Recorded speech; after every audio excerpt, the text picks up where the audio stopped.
A few weeks back here on the FSF podcast, we started a new program, shall we say, and we called it the FSF podcast Sidebar.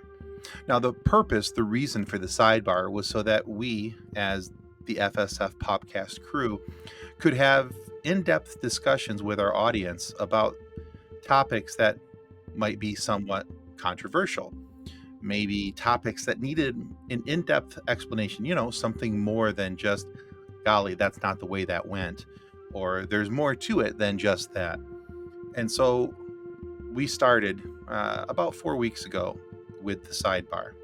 Now, these first few weeks, our topics on the sidebar have been solely Star Wars related.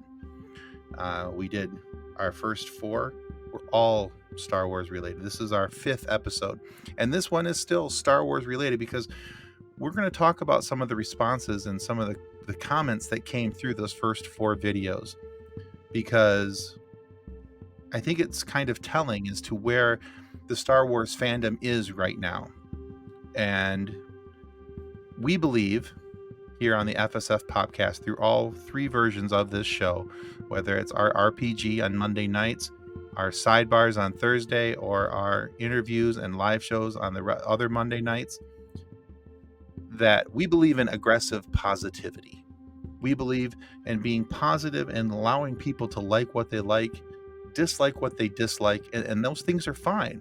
It's when you start weaving your thoughts, feelings, and concerns into other people's part of the fandom that we take a little bit of umbrage, and we decide that we have to be, again, aggressively positive.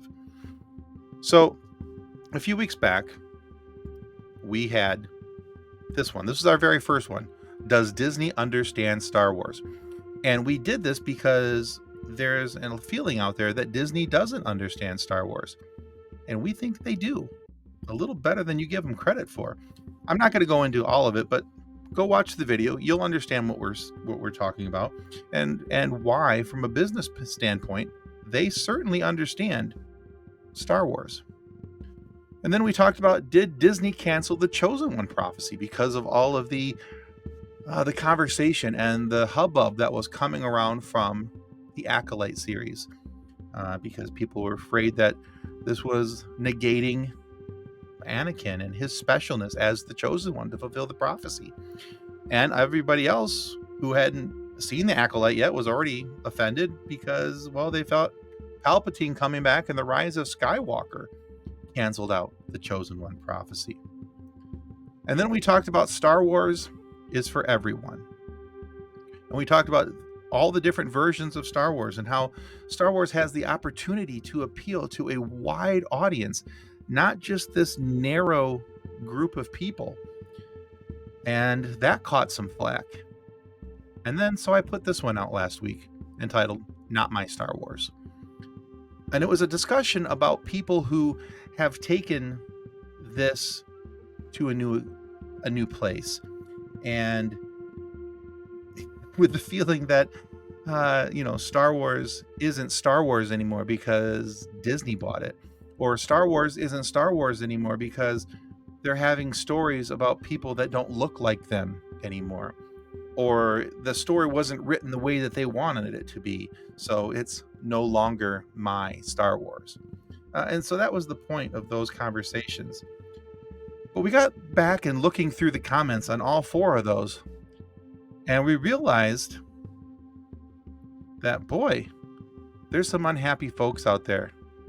And was it something we said? Probably not. Probably has more to do with your own personal leanings than anything else. But we're going to go through a few of these and really look at some of the issues that are put out here. Now, some of these slides will be too small for you to be able to see, but I'll read the important parts and we'll kind of skip over some parts and things like that. If you're interested in them, you can go out on these videos. You can see the whole comments there. We're not hiding anything. None of these comments have been deleted. They have all been left up on YouTube just as they were put out there. But for the Not My Star Wars, this gentleman said, I am racist and sexist and all the things, but unrelated to that, Disney Star Wars simply doesn't have the sauce. So right off, you're telling us that you're racist, sexist, and all the things. But it's not your fault that Disney isn't applying to you. It's Disney's fault that these stories aren't applying to you.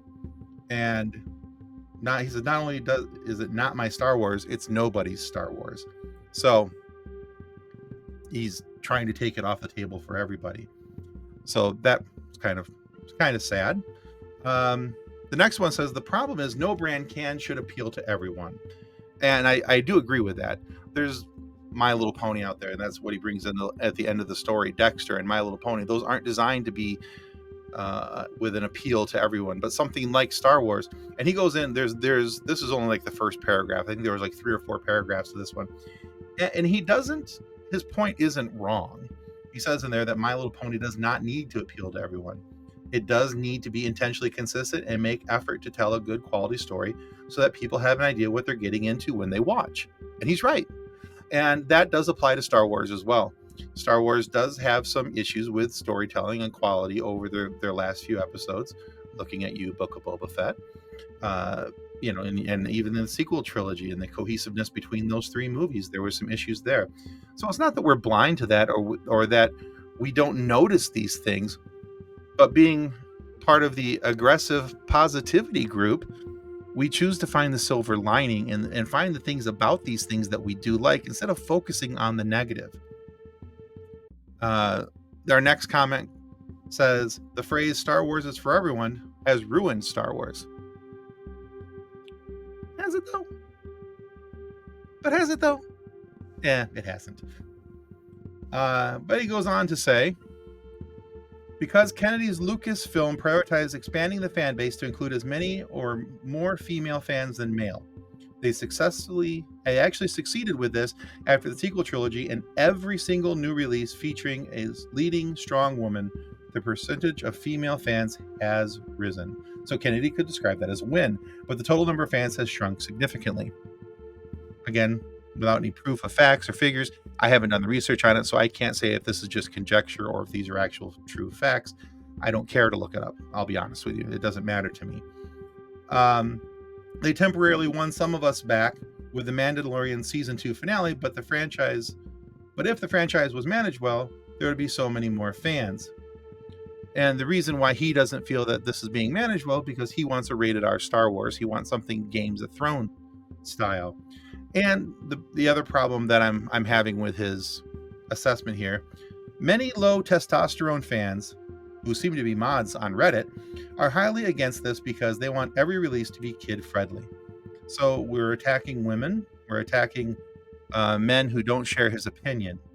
This is only a partial part of the comment, and he's nice enough to give us a too long didn't read. Lacking any direction or strong leadership, new Star Wars content is created by a boardroom of activists who are afraid to offend anyone. They hire directors in line with their politics instead of those with a genuine passion for Star Wars. Trying to appease everyone, especially small minority groups, the content produced was not enough to win many new fans and not enough to appease old fans. Just milquetoast, forgettable, sometimes offensive to old characters crap. They essentially made Star Wars into a girl brand like the other Disney franchises.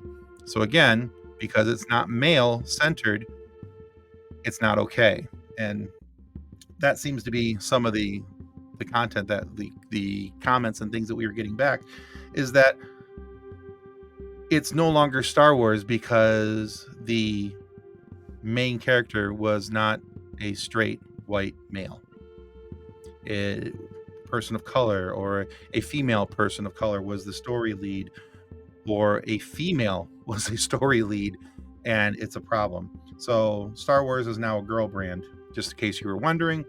But yeah, so there was that. Or we're getting comments from the uninformed. Andor was the only decent project, and they shelved it. All the rest is activist dribble. Apparently, they were not aware that Andor Season 2 was announced and being filmed and written and all those things. Star Wars is for everyone who is not an original fan, nerd, white, male, conservative, pro-market, Christian, Western, nationalist, meritocratic, traditional, etc., etc., etc. Anyone who questions the thinking anything is a bigot.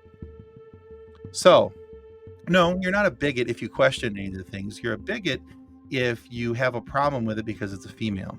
You may be a bigot if you have a problem with it because it's a person of color in the lead. You might be a bigot if all these things that you just said, you gatekeeped somebody else out of entering the fandom because this latest story wasn't written exactly for you. It may have been written to give somebody else a sense of representation, but that wasn't okay for you. She Wars. I'm not going to go into more of that one. That was enough calling it She Wars because, golly, God forbid that we have content for young girls to look up to and people of color to look up to and everything else. I don't enjoy any Star Wars now. It's completely lost and will continue to fail until something changes and they want Kathleen Kennedy fired. That's a repeated comment over and over again. People fail to understand who Kathleen Kennedy is, what her role is, what she does, and the success that she's had in the movie and television making industry. The woman is one of the most well-respected producers out there, but everybody thinks that she doesn't understand movie making, but that's okay. Next comment says, we're talking about the Jedi at this point. Disney doesn't understand, and they actively hate Star Wars. That's that on the second paragraph. If they at least understood it, they could have done a far better job. Disney doesn't hate Star Wars. Disney loves Star Wars because Disney loves money. Star Wars makes them money. And yes, there are certainly some products and some things out there that have some flaws. We're not saying that they don't, but it's not worth crapping on it over and over and over again. Yeah. So, and then we had a comment in one of our videos about the flaw of the Jedi and their pursuit of power and how they weren't trying to do anything. And the last paragraph there, I love this. He says, it might be consistent with a theme of failure, but the execution was piss poor. I can't watch past the 3-minute mark. No way Luke would pull the lightsaber. Disney and yourself don't understand that Luke went against his masters and went to redeem Vader. You are wrong. So is Kathleen Kennedy. That's just part of it. I could go on, but what's the point? The point is that you don't understand. You think that we don't understand. We do understand. We understand that Luke went against his masters. It actually, if you look at the story base and the way it's laid out, it makes sense of why Luke would have pulled the lightsaber, why he did the things it laid out against Kylo Ren, the way that he did when he took out the saber against Ben. We tried explaining it in the video. If you'd like to go back and watch it past the 3-minute mark, you'll actually see that we do understand what's going on. But those weren't only... We didn't only have negative comments, and so we don't want to end on negativity. Again, we're trying to be aggressively positive. So, thank you for being rational. Thank you for this video. And, man, this video is so wholesome. Respect your opinion. Thank you for that. The thing is, everybody, Star Wars is for everyone. And just because something isn't written for you, specifically, doesn't mean that part of Star Wars is no longer not for everyone. You see, what that Star Wars is for everyone means is that there's this part of Star Wars that can appeal to this person and draw them into the fan base. This part of Star Wars might appeal to that person over there and draw them into the fan base. That's what that means. It may not be written for you specifically because it may not contain a straight white male. It does have a draw for somebody else. Yes, Star Wars is for everyone.